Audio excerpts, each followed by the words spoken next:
What's going on, everybody? My name is Ben and welcome back to The Bench for a brand new episode here on Military Mondays. That's right, guys, we are back on the military builds. We've taken a couple weeks off here working on other projects, a lot of sci-fi stuff, and of course some group build stuff that I was working on. But now most of that is finished, so we can now turn our attention back over to military. Unfortunately, though, we don't have a lot of time before the holiday season kicks off, so I'm hoping to build this relatively quickly in maybe 4 or 5 episodes. So let's go ahead and check it out. What are we going to be working on over the next month or so? We're going to be building this. This is a 1/48 scale Yakovlev Yak-1. This is the early version with the raised rear decking, and this is put out by Academy. Though this is actually not an Academy kit, this is actually a reboxing of another Yak-1 that was put out by Accurate Miniatures. I have the Yak-1B. This is the earlier Yak-1 with the raised rear decking. So yeah, this is going to be kind of interesting. It should be a decent model. So I picked this up a while back and I thought we'd go ahead and jump in and check out the parts and pieces. So first thing right off the bat, we have some very nice looking plastics.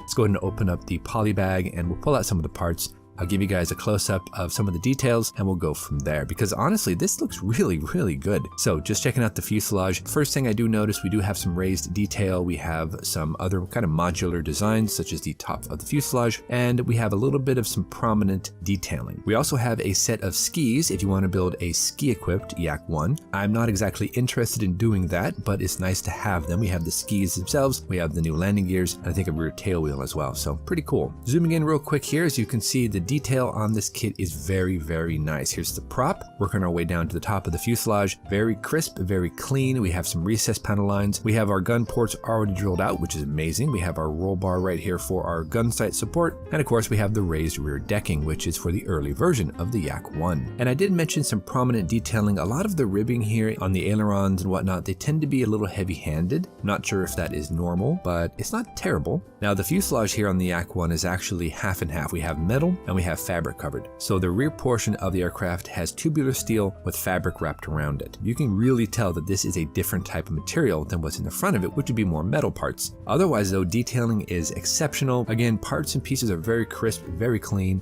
Some really nice looking details, so I think it's going to go together well. On the inside, of course, we do have some very basic internal detailing. We also have a little bit of some ejection pin marks. Those will have to be cleaned up and then sanded down. Otherwise, you might see them. If they're hidden, I won't worry about it. If not, we'll got to clean them up. Now moving over to the wings, the same deal goes here. Very finely recessed panel lines, absolutely beautiful detailing. I really think this is going to be a great model to paint. Do a little bit of post-shade and pre-shade. We should get this looking pretty cool. On the undersurface of the upper wings, we do have some detailing that is already molded in there for the landing gear bays and also for the flaps, which is interesting because I don't believe that these are separate flaps. They are already there. We'd have to cut them and remove them. I'm not really sure I want to do that. So unfortunately, probably a bit of lost detail, but it's nice notes there if you want to get into it and really open up the flaps, drop those, and you can see all the cool detailing inside. So that's nice. For the inside of the cockpit, we're going to have some tubular steel supports and structures. Right here, we can see there's a lot of cleanup that we're going to have to do on these though, because all these little pieces of plastic will have to be cut off, cleaned up, and then we'll have to put the new parts on there, get these looking correct. Honestly though, very nice looking detail.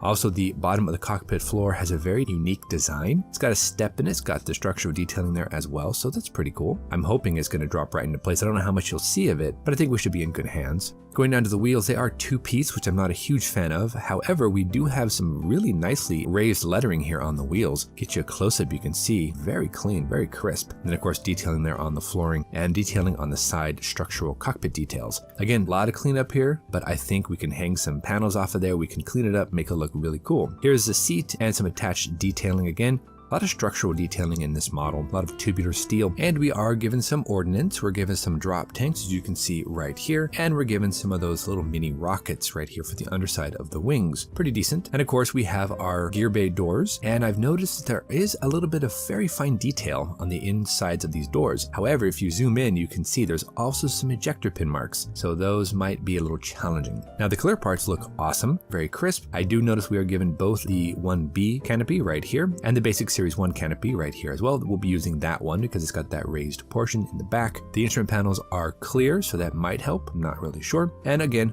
very clean, crisp looking parts. So well done. Moving on here, guys, we've got our decals, and I've also seen that we have a little sheet of masks. It comes with the kit. Now, I don't really know if you can see this on camera because they are very finely cut and very hard to see, but we'd have to get in here and peel one of these up. I don't really want to mess with it till I get it on the canopy, but they are here, which is interesting. I've never seen Academy do this. Not that I built a ton of Academy kits, but what I have built, I've never seen them include masks for us. Usually you got to go to Edward for that. So yeah, kind of nice. If I can use them, we'll see how they work. And for the decals, they do look very nice. They are very well printed.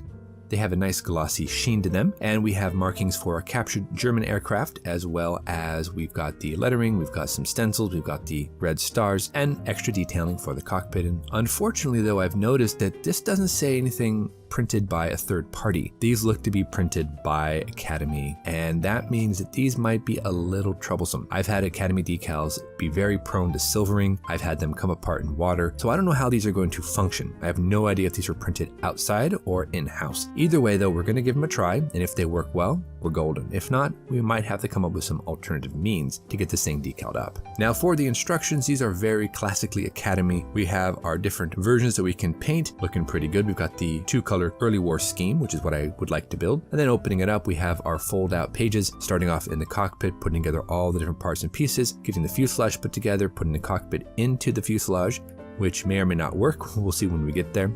And then attaching the wings, and then eventually moving on down to the different ordnance, drilling out the holes for the rockets or the drop tanks if we so choose to use them, and then down to the landing gears and all the extra detailing. Of course, we have our masks listed out right down here for the canopy. So again, I'm very interested to see how those work, but yeah, doesn't look too difficult. Then the last page here is the alternate. This is if you want to use the skis, which I don't really necessarily want to use, but otherwise the pages look very similar, almost identical. So it's really just there for the alternate version. Now this kit also has a second instruction manual that has the other different schemes that we can paint.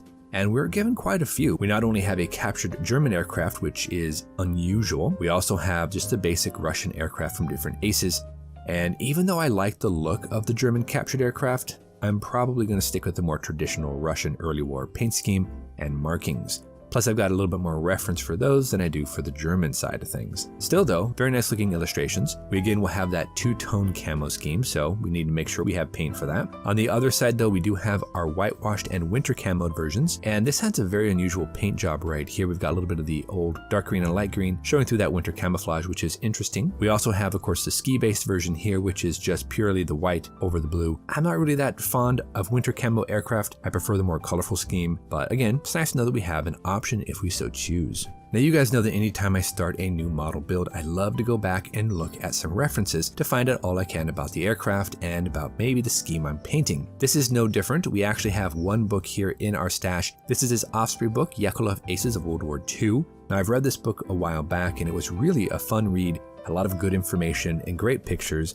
Deals with a little bit of the history of the Yakovlev aircraft, as well as the aces who flew him to prominence. So it's a great read, highly recommended for those of us who like the early war Russian stuff.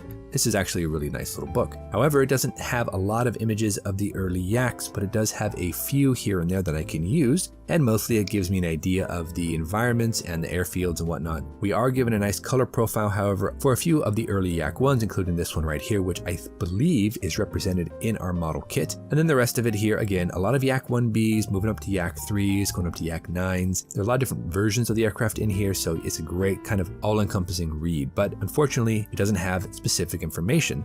So for that, we're going to have to go to the internet as well as any sort of ebooks that we can find. Big shout out to Joe for already sending me an ebook on the Yak series. Really, really awesome. So hopefully we'll be able to find enough information and make this look pretty cool. So that is it, guys. That is what we're going to be building over the next few weeks. We've got a great looking model kit, a couple of references, not a lot, and this I'm hoping is only going to take about 4 to 5 weeks. I'm hoping to be able to finish this up by the end of November because y'all know what December is. That is the holiday season, and we are staring down the barrel of a potential 6th season of 12 Sprues of Kitmas. But I wanted to go ahead and do something kind of relaxing and a little bit less stressful, and I think this actually would be a decent kit to do. Plus, I always like the early Russian stuff, and this is going to be right up my alley. So until our next episode, guys, thank you so much for joining joining me. Next time we're going to come on back, we'll work on the cockpit, try to get that straightened out, assembled, painted up, and then we'll just move on from there and see how we go. So until our next episode, guys, thank you so much for joining us. You guys know the drill. Go out there, get yourself some bench time, have some fun, build something cool, and we'll see you back here on episode number 2 for our Yakovlev Yak-1 by Academy. Thanks for watching, everybody. Take care of yourselves, and we'll see you soon.